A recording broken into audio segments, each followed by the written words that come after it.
It's just 30 days before the FIFA Women's World Cup kicks off in Australia and New Zealand. Banyana Banyana will make their second appearance after crashing out in the group stage of the 2019 edition. Desiree Ellis and company are currently in camp before they head down under. There are also reports of a potential pre-World Cup warm-up against 36th ranked Costa Rica in July. For more on this, we're joined by former national women's team captain Nthabeleng Modiko. Very good morning to you, Nthabeleng. So the last time Banyana Banyana played in a World Cup was 4 years ago, and they were unable to get out of the group stage. How important is that experience going to be going into this World Cup? Thank you for having me. I think, we are all so much jubilant and excited for them. It's now 30 days and counting, and I think everybody right now in camp, they are so ready, they're so focused, and that headache that Coach Desiree is having right now of having to trim that list from 36 to now 23 is getting more intense. And I think talking about the experience of the previous time, at least now they've got something to refer on, unlike the previous time when they were debutants. So I think that's something that they can take home and they actually compare their notes and make sure that they cross their T's and dot their I's. Is the label of African champions going to be helpful at the World Cup? Will it be an advantage for them? I think it will stand them a good way. I mean, you are a champion, so that can boost your confidence in some manner. And being African champions, it's a big continent. It boasts of so many countries, so it means that you are number one in all of those countries in Africa. So I think that it's not so much pressure, but it's just a confidence booster where they'll be able to step on the ground and be able to take on the rest of the world with that label. But also, it's just to calm their nerves, to show them and to remind them that they are good winners and they can achieve so much. It's just a label that they can take on, but it doesn't need to be pressurizing them in anything. And she needs to now trim the squad to 23 players. What is some of the criteria that, if you were to advise her, what is some of the criteria that she should keep in mind? And also, what do you think goes through the players' minds who obviously want to be called up to the World Cup? What do you think is actually going through their minds right now?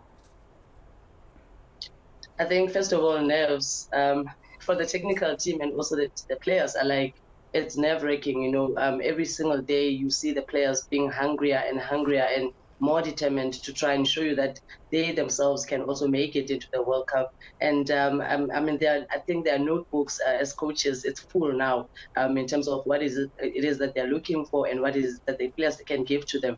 I think, as Coach Desiree, I don't have any advice for her right now. It's just to say Godspeed and good luck when you go on to this. But for the girls themselves, I think, it's time, it's crunch time. You have to ensure that you remember that you're representing a big country. South Africa is a massive country, and everybody will be there just cheering you on and ensuring that you remember that you have to go there and enjoy yourself and do the job for the country. It's so many girls that are wishing to be at that camp even right now that couldn't make it, and it's just a prestige and an honor that you are even in camp to begin with.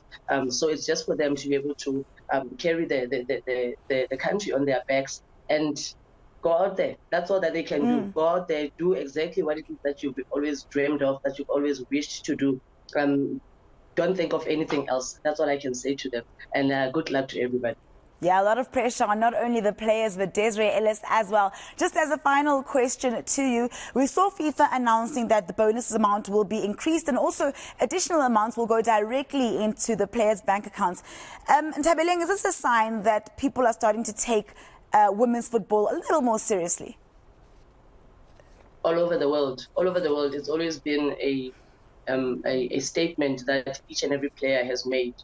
Try and help monetize the game. There are so many players that do other things besides just playing the game, and they are still expected to perform even at the highest level, like the national team.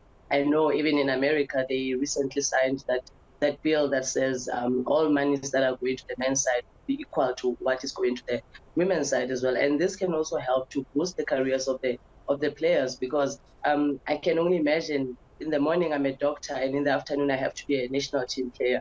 It takes a toll. It takes a toll on the life of the player itself. And just for FIFA to be doing that and to also ensuring that every player at the World Cup will be receiving something to take home, something to boost, something to help to help them, because this is a professional game after all. There are professional athletes that are depending so much on just being able to play, being staying healthy and staying fit every single day of the year. So this is a confidence booster. This is also something that they can be able to live off, to show that the game is changing now. It can be looked at as another career that someone can make a full-on professional decisions on, and be able to put something on the table for their families and themselves. So it's amazing. It's a confidence booster. And what more motivation do you need but to just continue playing and moving from the group stages to the semifinals?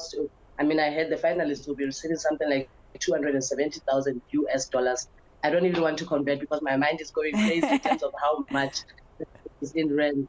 But it's just something for them to be happy over. And every girl that has been very much appreciative of what FIFA has done.